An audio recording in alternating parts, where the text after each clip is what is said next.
Hello my dear friends, welcome to Math Mystery YouTube channel. मेरा नाम है उमिंदर सिंह और आज की वीडियो में हम करने जा रहे हैं फतेह मैराथन सीरीज में क्लास 10th के चैप्टर नंबर 5 की एक्सरसाइज 5.3। ये वीडियो का पार्ट 1 है बेसिकली, और इसमें जितने भी हम इंपॉर्टेंट कॉन्सेप्ट्स हैं उन सभी को देखेंगे। आने वाले पार्ट्स में इसके जितने भी स्टेटमेंट वाले क्वेश्चन जैसे एक्सरसाइज में उनको 1 बाय 1 हम डिस्कस करते जाएंगे जो भी इंपॉर्टेंट है। तो चलिए अब हम स्टार्ट करते हैं विद एक्सरसाइज 5.3। इंपॉर्टेंट कॉन्सेप्ट्स की कैटेगरी में सबसे पहले हमारे पास जो आता है वो हमारे पास फॉर्मूला या कुछ इस एक्सरसाइज में जो यूज होंगे उनको हमने 1 बाय 1 देखना है। Sum of n terms of an AP, किसी भी एपी के जब हम सम ऑफ एंटम्स करेंगे तो वो कैसे लिखेंगे। मान लीजिए if a is equal to first term, किसी भी एपी में ए आपको पता है फर्स्ट टर्म होती है, डी कॉमन डिफरेंस है, d is equal to common difference of an AP, then sum of n terms is given by formula, this is one of the most important formula. Sn is equal to sum of atom is equal to n by 2 where n is number of terms multiply by 2a plus n minus 1 into d। Basically आप इस फॉर्मूले को ऐसे भी drive कर सकते हो, that is Sn is equal to n by 2 a plus an, that is n by 2 a plus an की वैल्यू आपके पास क्या होती है, that is a plus n minus 1 into d, जो भी आपने अभी तक पिछली एक्सरसाइज में देखा है। अगर आपने वो नहीं देखी है तो मैं आपने रिक्वेस्ट करूंगा कि आप वो पहले देख लें, वो मेरे चैनल पे अपलोडेड है, फतेह मैराथन सीरीज प्लेलिस्ट सेक्शन में जाकर उनको आप एक्सेस कर सकते हैं। तो अभी यहाँ पे इसको सब्स्टिट्यूट करोगे तो a plus n minus 1 into d, तो सिमिलर यही फॉर्मूला आपके पास बनकर रेडी हो जाएगा, that is Sn equal to n by 2 2a plus n minus 1 into d. तो ये तो हो गया हमारा sum of n terms. If l is the last term of an finite AP, अगर एल कोई भी लास्ट टर्म है फाइनाइट एपी में, then sum is given bye n by 2 a plus and it's last term, तो उसमें हम सम को ऐसे लिखते हैं। अब कुछ पार्ट्स हैं डिवाइड किए हुए। If Sn is given then nth term is given by, अगर हमें Sn गिवन है, ठीक है, तो हमें nth टर्म बनानी है, तो वो हम कैसे बनाएंगे, that an is equal to Sn minus 1, means कि आपको सम ऑफ एंटम्स पता होंगे, इतना गिवन है sum of n terms is equal to this, तो आपको an लिखना तो आप उसको ऐसे लिखोगे। This is also one of the most important formula you can say, जो कि आपको बोर्ड एग्जामिनेशन में इसके बेसिस पर बहुत सारे क्वेश्चंस पूछे जा चुके हैं पहले भी। an is equal to Sn minus 1। Second is if a b c are in AP then 2ab is equal to a plus c, अगर ए बी सी एपी में है तो हमारा 2b is equal to a plus c कैसे लिखोगे आप, अगर AP में मीन्स की कॉमन डिफरेंस सेम होगा, 3 टर्म्स है हमारे पास a b c, common difference के लिए b minus a c, b minus a यहाँ पे लिखेंगे हम b minus a is equal to c minus b, ठीक है, कॉमन डिफरेंस इनका सेम होगा, that means b plus b is equal to c plus a, यहाँ पे b नेगेटिव है राइट हैंड साइड में, तो इधर आएगा तो पॉजिटिव बन जाएगा, that means twice of b is equal to c plus a, तो इसको हम ऐसे लिखते हैं। थर्ड पार्ट है हमारे पास, if sequence consist of n terms, अगर किसी भी सीक्वेंस में n टर्म्स हैं and its rth term from n, तो इसकी rth टर्म जो हम लिखेंगे from n, that is n minus r plus 1th term from the beginning, तो उसकी जो rth टर्म एंड से होगी that means n minus r 1 plus th term from beginning, तो बिगिनिंग में उसकी n minus r plus 1th term होगी। अगर rth टर्म एंड से फाइंड कर रहे हैं तो बिगिनिंग से वो n minus r plus 1th term होगी, ठीक है जी। फर्स्ट क्वेश्चन देखिए इस एक्सरसाइज में, इसके कुछ पार्ट्स हैं जिसको हम इसके मेन इंपॉर्टेंट क्वेश्चन मैंने यहाँ पे लिए हैं ताकि आपको कंसेप्ट पता चल सके, जो ऊपर फॉर्मूले लिखे हैं उनको 1 बाय 1 हम डिस्कस करेंगे। फर्स्ट पार्ट में है हमारे पास 2 7 12 अप टू 10 टर्म्स, ठीक है जी। गिवन क्या हमें, सबसे पहले आप given to find and prove, जो भी आपको पूछा गया वो लिखेंगे। गिवन में हमें 2 7 12 अप टू 10 टर्म्स की बात की गई है। फाइंड क्या करना है, सम ऑफ एपी फाइंड करना है, ठीक है जी। अब यहाँ पे देखिए इन 2 7 12 अप टू 10 टर्म्स, ये एपी है, कॉमन डिफरेंस सेम होगा, डेट इज 7 माइनस 2 कर लीजिए, चाहे 12 माइनस 7 कर लीजिए, डेट मीन्स डी की वैल्यू सेम है, कांस्टेंट है, तो कॉमन डिफरेंस सेम है,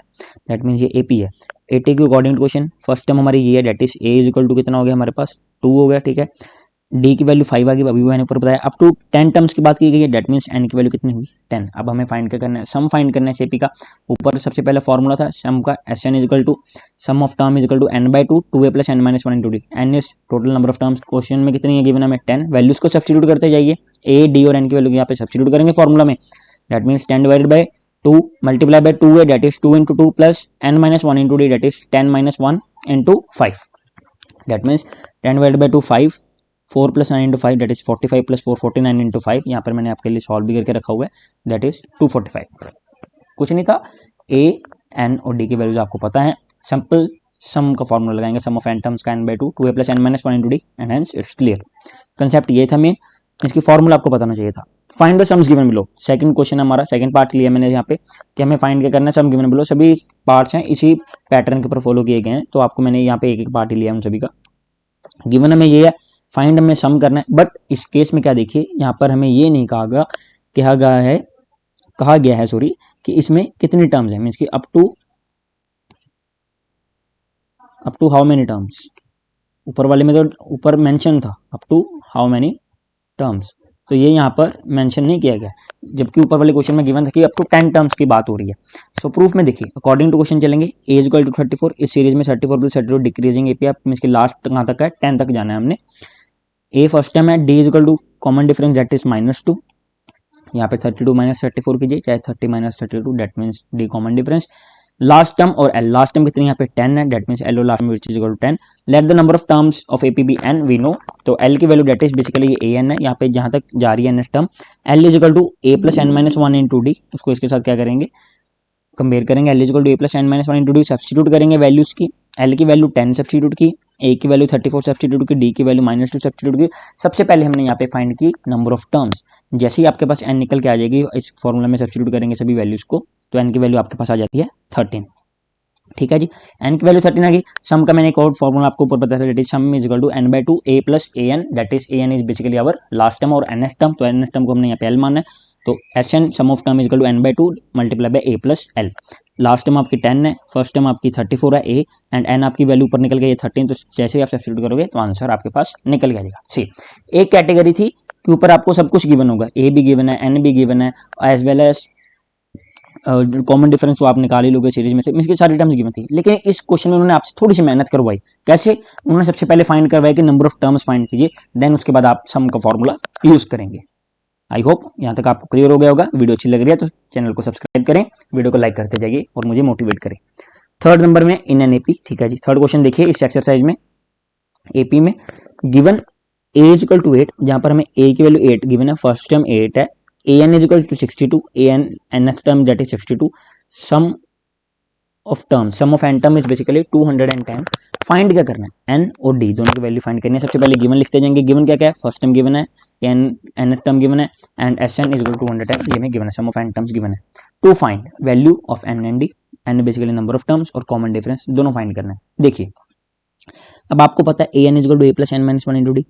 ये तो मैंने आपको पहले ही बताया था पिछली एक्सरसाइज जितने भी हमने अभी तक सॉल्व किए, तो ये तो बेसिक फॉर्मूला, ठीक है जी। A n is equal to a plus n minus 1 into d, values को सब्स्टिट्यूट करिए, ए एन 62 गिवन है, ठीक है जी, ए कितना गिवन है 8 गिवन है, एन माइनस 1 इंटू डी, यहाँ से हम क्या करेंगे, एन हमें डी भी हमें फाइंड करना है इस क्वेश्चन में और एन भी फाइंड करना है, तो हमारे पास ये दोनों वैल्यूज की क्या है कमी है। तो सबसे पहले हम एक इक्वेशन बना लेंगे, तो हमारे पास फाइनल इक्वेशन बन के आ रही है 54 is equal to n minus 1 into d, तो इसको हमने मार्क कर लिया equation number 1।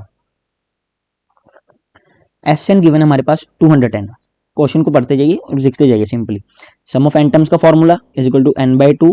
2 a plus n minus 1 into d is equal to कितना गिवन है 210, तो उसको 210 के साथ कंपेयर करेंगे, ठीक है जी, 2 उधर चले गए मल्टीप्लाई में ऊपर, तो 210 into 2 is equal to N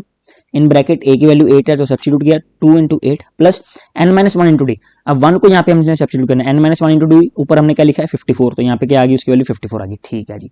अब 210 इंटू 2 मैंने इसको मल्टीप्लाई नहीं किया, एज इट इज रखा है, तो मैं अभी आपको बताता हूँ क्यों रखा है, ताकि हमारी कैलकुलेशन ईजी रहे, जितना आप मल्टीप्लाई करेंगे तो उतनी आपके पास कॉम्प्लेक्स इक्वेशन बनते जाएंगे, उससे बचने के लिए आप उसको ऐसे ही रहने दें, और जितनी कटिंग हो सके एज सिंपल, जितना आप उसको कट कर सकते हैं, किसी के साथ डिविजिबल है तो सिंपली आप उसे कट करके उसको रिड्यूस करते जाइए, सिंपलीफाई करते जाइए इक्वेशन को। 54 plus 16 is equal to multiply by n that is 70 into n, तो 210 इंटू 2 70 नीचे आ जाएगा, सिंपली एन की वैल्यू निकल के आएगी, तो 7 into 3 we know that is 21, zero के साथ जीरो कैंसिल होगी, multiply by 2 then 3 into 2 which is 6, तो एन की वैल्यू कितनी आ गई 6 आ गई हमारे पास। अब एन की वैल्यू 6 आ गई, हमने क्या करा पुट किया सेकंड को इन फर्स्ट इक्वेशन, जो हमारी सेकंड इक्वेशन थी, मीन्स की put second in equation number 1, means की हम फाइंड क्या करेंगे, अब डी की वैल्यू सिंपली फाइंड कर लेंगे, एन और डी पूछा गया था इस क्वेश्चन में, एन की वैल्यू आपने फाइंड कर लिया, 54 equal to n minus 1 into d, 54 equal to n की वैल्यू 6 है, 6 minus 1 into d, d equal to 54 divide by 5, यहाँ तक भी ठीक है, सिंपलीफाई करके लिखते हैं तो और अच्छी बात है, तो डी की वैल्यू कितनी आएगी 10.8। At last but not the list, ये one of the most important question you can say, जिसमें थोड़ी सी आपको ज़्यादा मेहनत लगेगी, आपको आउट ऑफ बॉक्स सोचना पड़ेगा, इसमें ये बहुत अच्छा क्वेश्चन है इस एक्सरसाइज का। इसके बाद हमारे जो भी क्वेश्चन बचते हैं उनको मैं आने वाले पार्ट्स में डिस्कस करूंगा, बिकॉज वो हैं हमारे स्टेटमेंट क्वेश्चन, और स्टेटमेंट क्वेश्चन जितना आप समझ के उनको 1 बाय 1 फॉर्म करते जाएंगे इक्वेशन को, तो उतना आपको समझ लगेगा कि हाँ इस क्वेश्चन को हमने कैसे सॉल्व करना है। तो देखिए 8th पार्ट में हमें गिवन है n is equal to 4, by question जाएंगे, कॉमन डिफरेंस की वैल्यू 2 है, sum of n term is equal to -14। तो यही चीज़ें सारी हमारे पास गिवन है। फाइंड क्या करना है, एन फाइंड करना है एंड ए, ऊपर में एन फाइंड करना था एंड डी, अब एन फाइंड करना है एंड ए, क्योंकि डी तो हमें यहाँ पे गिवन है। ठीक है जी, ए एन का फॉर्मूला वही simple, first step a n is equal to a plus n minus one into d. जितना आप इक्वेशंस बनाते जाएंगे, फॉर्मूलाज आपको पता है, तो आप सिंपली उनको लिखते जाइए और उससे आप बाद में देखिए कि हाँ इसमें से मैं क्या निकाल सकता हूँ, इसमें से मैं क्या निकाल सकता हूँ, और कैसे भी करके एक टर्म में रिड्यूस करके मैं उसकी वैल्यू कैसे फाइंड करूंगा। ठीक है जी, so c 4 is equal to a plus n minus one into 2। ठीक है जी, डी की वैल्यू को यहाँ पे सब्स्टिट्यूट कर दिया हमने, यहाँ पे ए एन की वैल्यू को सब्स्टिट्यूट किया, तो एक इक्वेशन बन जाएगी 4 इजिकल टू अंदर 2 को मल्टीप्लाइड किए, एक बार एन के साथ एक बार -1 के साथ, तो 2n माइनस 2, तो 4 2 राइट हैंड साइड में लेफ्ट हैंड साइड में आएगा, सॉरी, तो 4 + 2 equal to a + 2n, a + 2n की वैल्यू कितनी आ गई हमारे पास 6 आ गई। ठीक है जी, ATQ अकॉर्डिंग टू क्वेश्चन जाएंगे अब यहाँ पे हम, अकॉर्डिंग टू क्वेश्चन देखिए SN की वैल्यू हमें ऊपर गिवन थी -14। ठीक है जी, सम का फॉर्मूला मैंने आपको पहले बताया n/2 into 2a plus n minus one into 2, ये मैंने आपको बताया था ऊपर, इज इक्वल टू -14 है तो इक्वल टू -14 हमने रख दिया। यहाँ पे मैंने यहाँ पे मेंशन भी किया कि हम यहाँ पे इस फॉर्मूला को यूज़ कर रहे हैं एग्जामिनेशन में, एग्जामिनेर पे एक इम्पैक्ट डालने के लिए आप भी ऐसे लिख सकते हैं, ताकि वो आपको, अगर आपको कोई भी लिटिल बिट मिस्टेक हो जाती है, आपका आंसर नहीं मैच कर रहा, तो आपका वो हाफ मार्क्स रिडक्ट करेगा, क्योंकि उसको पता होगा कि यस स्टूडेंट को नॉलेज है, उसको फॉर्मूला पता है, तो उसने वही अप्लाई किया है। ठीक है जी, अब यहाँ पे देखिए 2 को लेफ्ट हैंड साइड में यहाँ पे हमने मल्टीप्लाई कराया हुआ -14 के साथ, -14 into 2 is equal to n, 2a plus 2n minus 2 अंदर मल्टीप्लाई करवा दिया मैंने, 2n माइनस 2, सारी इक्वेशन में से 2 को कॉमन निकाला, तो क्या बचा -14 multiply by 2 is equal to n multiply by 2 a plus n minus 1। अब 2 के साथ यहाँ पे 2 को क्या कर दिया हमने, कैंसिल कर दिया, तो -14 is equal to n a plus n minus 1। ठीक है, अब एक ये इक्वेशन बन गई, और एक पर जो हमारे पास इक्वेशन नंबर 1 थी a plus 2n is equal to 6। अब हम यहाँ पे देखिए इसको कैसे लिखेंगे, a प्लस n की वैल्यू हम यहाँ से निकाल सकते हैं, कैसे, a प्लस 2n हमारे पास 6 है। ठीक है जी, 2n को क्या लिख सकते हो आप, 2n is equal to n plus n, तो वही तो चीज़ हमने यहाँ पे लिखा है, सिंप्लीफाई किया, कुछ भी नहीं, कुछ भी है रॉकेट साइंस नहीं है, सिंपल स्टेप्स को यूज़ किया हमने, a plus n plus n is equal to 6, a plus n की वैल्यू कितनी आ गई 6 माइनस n, तो यहाँ पे क्या कर दोगे, सब्स्टिट्यूट कर दोगे। जैसे ही आप n की वैल्यू ये a प्लस n की वैल्यू सब्स्टिट्यूट करोगे, तो हमारे पास क्या बन रही है equation, -14 equal to n into 6 minus n minus 1, 6 minus 1 that is 5 minus n, n को 5 के साथ मल्टीप्लाई करवाया, n को माइनस n के साथ मल्टीप्लाई करवाओगे, -14 is equal to 5n minus n square, n square minus 5n minus 14 is equal to 0।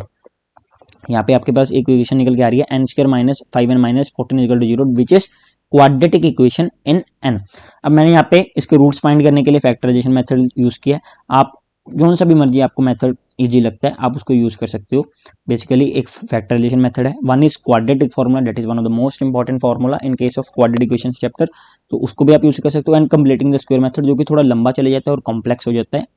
तो मैं आपको सजेस्ट करूंगा ज्यादा फैक्टराइजेशन मेथड, अगर इक्वेशन सिंपल है, अगर इक्वेशन थोड़ी बड़ी है, कुछ बड़ी टाइम हैवी टर्म्स उसमें यूज की गई हैं, तो क्वाड्रेटिक फार्मूला लगाएं। फैक्टराइजेशन मेथड को कैसे हमने यहाँ पे अप्लाई किया, देखिए हमारे पास अगर हम उसको कंपेयर करें, हमारे पास बेसिकली अगर ये सारी इक्वेशन एक्स में होती, इफ यहाँ पे मैं लिख रहा हूँ, if this equation was in s, x में होती तो कैसे होती, that means x square, n को सिंपली रिप्लेस करते हैं एक्स के साथ, x square minus 5x minus 14 is equal to 0। अब इसको जनरल फॉर्म होती है जो हमारी, general form of quadratic equation is ax square plus bx plus c is equal to 0। ठीक है जी, तो उसके साथ कंपेयर करते हैं, एक्स स्क्वायर का कोफिशिएंट यहाँ पे a है, मींस कि एक्स स्क्वायर का कोफिशिएंट a की वैल्यू यहाँ पे कितनी है 1, तो a की वैल्यू आ गई 1, b होता है x का कोफिशिएंट, तो यहाँ पे b कोफिशिएंट x का कोफिशिएंट कितना ऊपर इक्वेशन, इस इक्वेशन में देखिए दैट इज -5, तो b की वैल्यू कितनी आ गई -5, विद साइन रखना है आपने, अगर +5 होता तो +5, c इज कांस्टेंट टर्म की वैल्यू 14 है, लेकिन साइन क्या उसके आगे नेगेटिव है, तो यहाँ पे c की वैल्यू कितनी आ गई -14 आ गई। अब आपको ऐसी टर्म्स ढूंढनी है जिसका एडिशन और सब्ट्रैक्शन करके हमारे पास 14 बन जाए, -14 तो चलो बना ही लेंगे हम, और एडिशन और सब्ट्रैक्शन करके जो भी है, मीन्स की एडिशन और सब्ट्रैक्शन करके हमारे पास 5 बन जाए, दैट इज -5, और जो उसके मल्टीप्लिकेशन हो, प्रोडक्ट हो, multiplication product that is equal to -14। तो ऐसी कौन सी टर्म्स होंगी, वो एक हो सकती है हमारे पास 7 और 2, आपको पता है 7 और 2 को हम अगर सब्ट्रैक्ट करेंगे तो 5 आ जाएगा, 7 और 2 की मल्टीप्लिकेशन करोगे तो हम क्या कर लेंगे, उसको 14 बना लेंगे। ठीक है, तो आपने ऐसे लिखना है, मीन्स कि अब हमारे पास -5n है, यहाँ पे है -5n, तो हम क्या करें, अगर हम लिखें 7n minus 5n, 7n minus 2n that is equal to 5n, लेकिन यहाँ पे 5 के आगे पॉजिटिव साइन है, लेकिन इक्वेशन में हमारे पास नेगेटिव है, तो हम नेगेटिव -7 के आगे लगा देंगे और इसको प्लस कर देंगे, तो हमारे पास ओवरऑल नेगेटिव साइन आ जाएगा। तो हमने यही किया, n² -7n + 2n - 14, ठीक है, इसको हमने ऐसे लिख लिया ऊपर वाली इक्वेशन को फैक्टराइजेशन मेथड से। तो यहाँ से इस टर्म में से n कॉमन निकाला, इसमें से 2 कॉमन निकाला, तो अंदर वाली ये वाली टर्म हमेशा सेम रहनी चाहिए। अगर फैक्टराइजेशन मेथड आप अप्लाई करो तो आपके लिए ये छोटी सी ट्रिक है। तो n × n - 7 + 2 × n - 7 = 0, एक फैक्टर आएगा n+2 और एक n - 7 = 0, मीन्स कि n+2 को आपने 0 के साथ इक्वेट करना है, n की वैल्यू -2 आ गई, n - 7 = 0, n की वैल्यू आ गई +7। अब जब भी हम सम फाइंड कर रहे हैं किसी भी एपी, तो हम वहाँ पे फॉर्मूला में एक चीज़ लिखते हैं कि वो नेचुरल नंबर के लिए जो सम ऑफ टर्म्स है वो बेसिकली हम नेचुरल नंबर के लिए, मीन्स कि यहाँ पे वी नेग्लेक्टेड, यहाँ पे मैंने ऊपर लिखा है n = -2 को हम यहाँ पे नेग्लेक्ट कर रहे हैं, इसलिए नेग्लेक्ट कर रहे हैं because n being number of term is natural number. जब भी n की वैल्यू हम फाइंड कर रहे हैं वो हम नेचुरल नंबर बाय डिफॉल्ट होती है, तो इसके लिए हम नेगेटिव वैल्यू को नहीं ले सकते। दैट मीन्स हम n की वैल्यू +7 को यहाँ पे एज्यूम करेंगे। So n = 7 is our correct answer, n = 7 हमारी वैल्यू होगी। आल्सो मैंने ऊपर आप लिखी था a + n = 6 - n, जी अब हमने उसको लिखा था a + 2n बेसिकली किसके इक्वल है 6, तो a + n लिख लिया था हमने 2n को तोड़कर, तो सिंप्लीफाई किया इक्वेशन को। तो n की वैल्यू को यहाँ पे सिंपली सब्स्टिट्यूट किए, 7 सब्स्टिट्यूट कर दीजिए, आपके पास a की वैल्यू आ जाएगी, n की वैल्यू आ गई और a की वैल्यू आ गई। That means a + 7 = 6 - 7, a = -1 - 7, a की वैल्यू आ गई सिंपली 8। आई होप आपको ये क्वेश्चन अच्छी तरह से क्लियर हुआ होगा। बहुत इंपॉर्टेंट क्वेश्चन है एक्सरसाइज का, one of the most important question you can see from this exercise. Why? Because इसमें आपसे उसने ज़्यादा मेहनत करवाई। आपको सारी इक्वेशन ऊपर गिवन थी, लेकिन उसमें आपने एक चीज़ नोटिस की होगी कि आपने उसका दिमाग दिखना है आपका कि आप उसको कैसे सॉल्व करते हो। सारी इक्वेशन आपके पास फॉर्मूला बनकर आगे भी, यहाँ फर्स्ट इक्वेशन ऐसे फॉर्मूला को सॉल्व किया, सेकंड इक्वेशन बना ली, लेकिन अब उसमें से ट्रिक क्या लगेगी कि हम उसको कैसे सॉल्व करें। इसमें क्वाड्रेटिक इक्वेशन आपने सोचा था कि इसी को अरिथमेटिक प्रोग्रेशन में हम क्वाड्रेटिक का कंसेप्ट यूज करेंगे, आ गया ना। मीन्स कि आपको फॉर्मूलाज पता होने चाहिए, बेसिक कंसेप्ट अगर आपके क्लियर है तो आपको कोई भी नहीं रोक सकता 100 आउट ऑफ 100 गेन करने में। मीन्स कि तो आपका 40 मार्क्स का रहेगा ये रिटन टेस्ट जो भी है,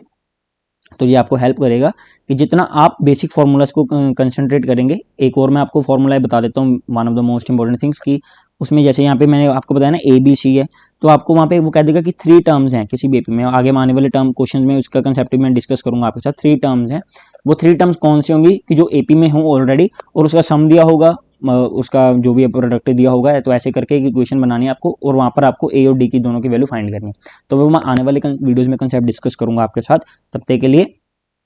अगर आपको कोई भी डाउट है, किसी भी क्वेश्चन में कोई भी क्वेरी है, तो कमेंट सेक्शन में लिखिए, मैं जल्दी से जल्दी आपका डाउट सॉल्व करने में आपकी हेल्प करूंगा। May God bless you all and thank you very much. और जितना हो सके वीडियो को लाइक करते जाइए, शेयर करते जाइए, चैनल को सब्सक्राइब करें, बिकॉज अच्छा और जितना हो सके मैं अपने तरफ से 101% एफर्ट लगाऊंगा कि आपके marks full out of full आएँ। Thank you.